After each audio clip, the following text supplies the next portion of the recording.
جب حضرت حسین کو شہید کیا گیا تو ظاہر امت میں کوہرام مچ گیا. تو جن لوگوں نے تلوار کے زور پر بیعت کی ہوئی تھی, دبے ہوئے تھے, وہ بھی میدان میں اترے. انہوں نے کہا کہ ہم یزید ابن معاویہ کی بیعت توڑ کے اس کو پھینک دیتے ہیں.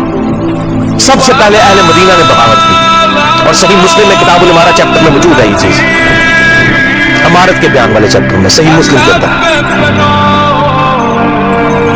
اور جب بیعت توڑی تو ظاہر ہے کہ پھر یزید کو غصہ آیا, اس نے پھر فوج اپنی بھجوائی اور اس نے اہل مدینہ کے اوپر جو ہے وہ چڑھائی کر دی. 3 دن تک مدینہ تو رسول کو حلال ٹھہرا لیا کہ وہ حضرت عثمان غنی رضی اللہ تعالیٰ عنہ جنہوں نے شہادت دوبارہ کر لی, لیکن مدینہ میں اپنے دفاع میں تلوار نہیں اٹھنے دی کہ مدینہ تو رسول میں میری وجہ سے خون نہ گرے. اس یزید ظالم شخص نے مدینے پر حملہ کروایا اور قتل عام مسلمانوں کا کروایا. صحیح بخاری میں کتنی حدیثیں میں ان کے حوالے دے دیتا ہوں. صحیح بخاری میں 2604, 2959, 4034, 4906 یہ صحیح بخاری میں ہے. صحابہ کا قتل عام کروایا.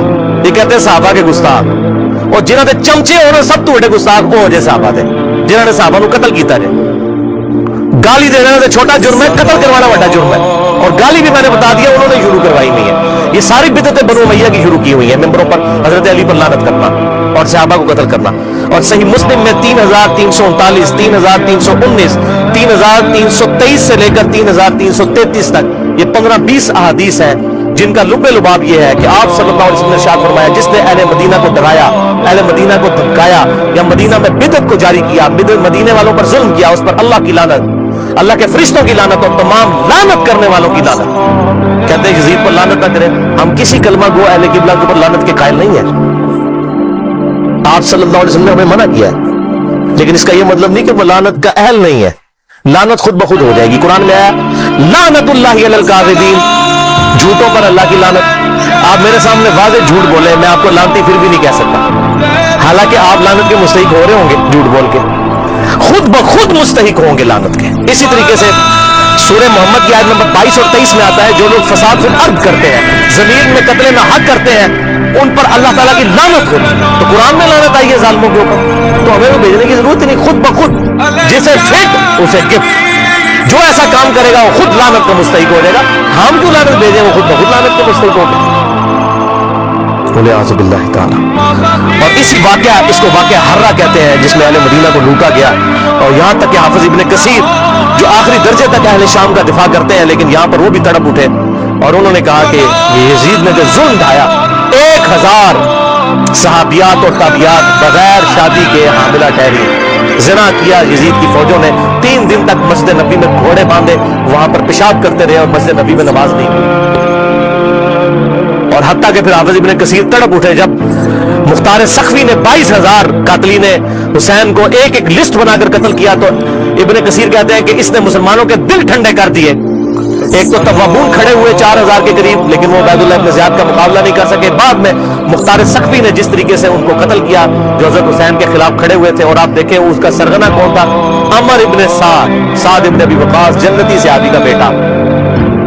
حضرت نوح علیہ السلام پیغمبر سے بیٹا کیا نکلا, کافر. نہیں صحابہ کی اولاد, اور بھی نبی کی اولاد سے بڑھ کر کون ہو سکتا ہے, حضرت نوح کا بیٹا کافر. تو اس کی وجہ سے حضرت نوح کو تو کوئی لعن طعن نہیں کر سکتا. اسی طریقے سے عمر ابن سعد ابن ابی وقاص جنتی صحابی ہیں. ایک مجلس میں جن 10 صحابہ کو بشارت ملی ان میں یہ بھی شامل ہے, اور آخری وقت تک یہ حق کی آواز بلند کرتے رہے الحمدللہ. اب سعد ابن ابی وقاص میں صرف بیان کروں کس طرح وہ حضرت علی کے فضائل امیر معاویہ کے دور میں بیان کرتے تھے اور ڈنکے کی چوٹ پہ کرتے تھے, اور جو لوگ حضرت علی پر لعنت کرتے تھے ان کے وہ خلاف کھڑے ہوتے تھے. یہ پورا ایک ٹاپک ہے بخاری اور مسلم کے اندر, تو کبھی ٹائم ملا تو میں انشاءاللہ بیان کروں گا. لیکن بیٹا آگے دیکھیں کیا نکلا. اسی واقعہ حرہ پر امام احمد بن حنبل رحمۃ اللہ علیہ کا قول صحیح سند کے ساتھ اسی ابن جوزی کی کتاب میں موجود ہے, صفحہ نمبر 40 پہ, جو عربی میں نسخہ ہے, اردو میں آپ کو مل جائے گا. یہ امام احمد بن حنبل سے ان کے شاگرد نے پوچھا یزید ابن معاویہ کے بارے میں کہ کیا یزید ابن معاویہ کے بارے میں آپ کا کیا خیال ہے. یہ اب میں آپ کو بتانے لگوں کہ اہل حدیث کا کیا موقف تھا. سب سے بڑے اہل حدیث اہل سنت امام احمد بن حنبل المتوفا 241 ہجری, جو اہل سنت کے بڑے ائمہ ہیں, بخاری اور مسلم کے استاد ہیں. اور وہ کیا کہہ رہے ہیں, آپ حدیث میں کس کو لیتے ہیں کہ جی کس راوی پر بحث کرنی ہے, آپ کہتے ہیں یہ فلاں محدث اس کو ضعیف کہتا ہے. اب یہ سب سے بڑا امام اہل سنت کا کیا کہہ رہا ہے, وہ کہتے ہیں کہ یزید وہی ہے جس نے مدینے والوں کے ساتھ وہ کرتوت کیے جو اس نے کیے؟ شاگرد نے پوچھا یزید نے کیا کیا تھا؟ احمد بن حنبل نے فرمایا اس نے مدینے والوں کو لوٹا تھا۔ شاگرد نے پوچھا کیا ہم یزید سے حدیث بیان کر سکتے ہیں؟ احمد بن حنبل نے فرمایا یزید سے حدیث مت بیان کرو، اور کسی کے لیے یہ حلال ہی نہیں ہے کہ وہ یزید سے ایک حدیث بھی بیان کرے۔ پھر شاگرد نے پوچھا کہ جب یزید نے یہ حرکتیں کی تھی تو کن لوگوں نے یزید کا ساتھ دیا تھا؟ تو احمد بن حنبل نے فرمایا اہل شام، یہ شامیوں نے یہ غلط کام کیا تھا جو یزید کے ساتھ مل کر اہل بیت کے ساتھ اور اہل مدینہ کے ساتھ ظلم ان پر ڈھایا تھا۔ کہ دوسرا کارنامہ اور تیسرا سیاہ کارنامہ 64 ہجری میں، اسی دوران حضرت عبداللہ ابن زبیر رضی اللہ تعالیٰ عنہ، یہ وہ صحابی ہیں جن کے بارے میں صحیح بخاری میں آتا ہے جب مسلمان ہجرت کر کے مدینہ شریف آئے تو یہودیوں نے کہا ہم نے مسلمانوں پر بندش کر دی ہے، ان کے گھر اب اولاد نہیں ہوگی، تو سب سے پہلے بیٹا پیدا ہوا حضرت ابو بکر کا نواسا عبداللہ ابن زبیر، حضرت عائشہ کی جو بہن تھی اسما بنت ابی بکر ان کا بیٹا عبداللہ ابن زبیر، اور حضور نے اپنے مبارک ہاتھوں سے ان کو گھٹی دی تھی، کھجور چبا کر، صحیح بخاری میں آتا ہے۔ یہ وہ ہیں عبداللہ ابن زبیر صحابی، یہ بھی حضرت حسین کی طرح جن چند بڑے لوگوں نے بیعت نہیں کی، کون کون تھے ان میں؟ حضرت حسین ابن علی، علی کا بیٹا، حضرت عباس کا بیٹا عبداللہ ابن عباس، ابو بکر کا بیٹا عبد الرحمن بن ابی بکر، اور زبیر کا بیٹا ابن زبیر عبداللہ ابن زبیر۔ تو یہ نمائندہ شخصیات کے سامنے آتی ہیں۔ مجھے بتائیں آج اگر زرداری اور نواز شریف مل کے عمران خان کی بیعت کر لیں تو کیا یہ دو بندوں کی بیعت ہوگی؟ پوری پارٹی کی؟ یا عمران خان اور زرداری مل کے نواز شریف کی کر لیں، یا عمران خان اور نواز شریف مل کے زرداری کی بیعت کر لیں تو کیا یہ دو بندوں کی بیعت ہوگی؟ پوری پارٹی۔ وہ کہتے ہیں سب نے بیعت کر لی تھی، اور بھائی نمائندہ شخصیات تو امت کی یہی تھی نا، باقی تو سارے بیچارے اسی طرح ہوتے ہیں۔ حسین تو نہیں روزانہ ماما جمنیا، حسین بننا سوکھا ہے۔ آپ نے بخاری میں حضرت ابو ہریرہ کا قول سن لیا کہ وہ کہتے ہیں مجھے ڈر ہے میں ان لوگوں کے نام بتاؤں تو مجھے قتل کر دو، تو انہوں نے اپنی جان بچائی، جان بچانا بھی فرض ہے، لیکن اعلیٰ ترین درجہ یہ ہے جو صحیح مسلم میں حدیث ہے، انٹرنیشنل نمبر کے مطابق 177 نمبر حدیث صحیح مسلم کتاب الایمان میں، کہ برائی جب دیکھو تو ہاتھ سے روکو، ہاتھ سے نہیں روک سکتے زبان سے، یہ تو کم از کم دل میں برا جانو، لیکن ذالک اضعف الایمان، یہ ایمان کا سب سے لوئسٹ درجہ ہے۔ تو حضرت حسین لوئسٹ درجے پر تو نہیں تھے بھائی، جس کے جینز پروفٹ کے جینز ہوں، جس کا بلڈ اور خون نبی کا خون ہو، وہ لوئسٹ درجے پر ایمان رکھے گا؟ وہ تو آگے بڑھ کر باطل کا مقابلہ کرے گا۔ یہی وجہ ہے کہ حضرت حسین جو ہے انہوں کو یہ ٹائٹل ملنا تھا۔ اور یہ بھی آپ بات یاد رکھیں، حضرت حسین نے حضور کی زندگی میں کیا کارنامہ کیا ہے؟ 6 سال عمر تھی، حضور صلی اللہ علیہ وسلم کی وفات ہو گئی، کارنامہ کرنا تھا۔ اسلام تقوی کی بنیاد پہ کسی کو ٹائٹل دیتا ہے، ان اکرمکم عند اللہ اتقاکم۔ حضرت حسین نے کون سا کارنامہ کیا تھا؟ کارنامہ بھائی کرنا تھا۔ جنتی نوجوانوں کا ٹائٹل اس لیے ملا کہ انہوں نے وہ کام کرنا تھا کہ جب امت سو چکی ہوئی تھی انہوں نے امت کو جگایا، اور ایسی بھی امت جاگی کہ آج تک جب بھی کہیں پر ظلم ہوتا ہے حسین کی مثال پیش کی جاتی ہے۔ لوگ کہتے ہیں کیا ہوا جی، حسین کے ساتھ بھی تو 72 لوگ تھے نا، اگر ہم تھوڑے ہیں۔ سورہ نحل میں آیا کہ ابراہیم علیہ السلام اکیلے ہی پوری امت ہے۔ حق تھوڑا ہو، حق حق ہے، باطل باطل ہے، چاہے وہ کثرت میں کتنا ہی زیادہ ہو۔ ٹھیک ہے، تو یہ بات آپ سمجھیے اس حوالے سے۔ تو عبداللہ ابن زبیر نے بھی بغاوت کی، انہوں نے حجاز، مکہ، مدینہ اور پورے ایریے پر انہوں نے اپنی خلافت قائم کر لی، اور یزید صرف شام تک رہ گیا۔ تو پھر یزید نے عبداللہ ابن زبیر رضی اللہ تعالیٰ عنہ کو قتل کرنے کے لیے اور ان کی حکومت کو ختم کرنے کے لیے جو خلافت تھی،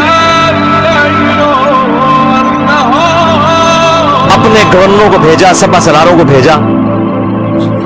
64 ہجری کا یہ واقعہ ہے، اور یہ صحیح مسلم میں انٹرنیشنل نمبر کے مطابق 3245 صحیح مسلم 3245 نمبر حدیث ہے کہ ابن زبیر پر جب حملہ کیا اس دوران خانہ کعبہ کو منجنیق سے پتھراؤ کیا گیا، غلاف کعبہ بھی جل گیا۔ 3245 صحیح مسلم، یہ کرتوت ہے۔ کہتے ہیں جی وہ تو یہ تھے جنتی تھے، وہ بھی میں بول کھولا کہڑے پاس جنتی سی ہو۔ صحیح مسلم 3245 خانہ کعبہ کو جلا دیا۔ لیکن پھر اس دوران پہلے واقعہ کربلا، اس کے بعد واقعہ ہرا ہوا، اور پھر ابن زبیر پہ جب حملہ کیا اسی دوران یزید مر گیا 64 ہجری کے اندر۔ جب مرا تو پھر ابن زبیر نے اسی جنگ کے دوران وہ مر گیا۔ ابن زبیر نے کہا کہ جاؤ اپنے شیطان کی خبر لو، وہ مر گیا۔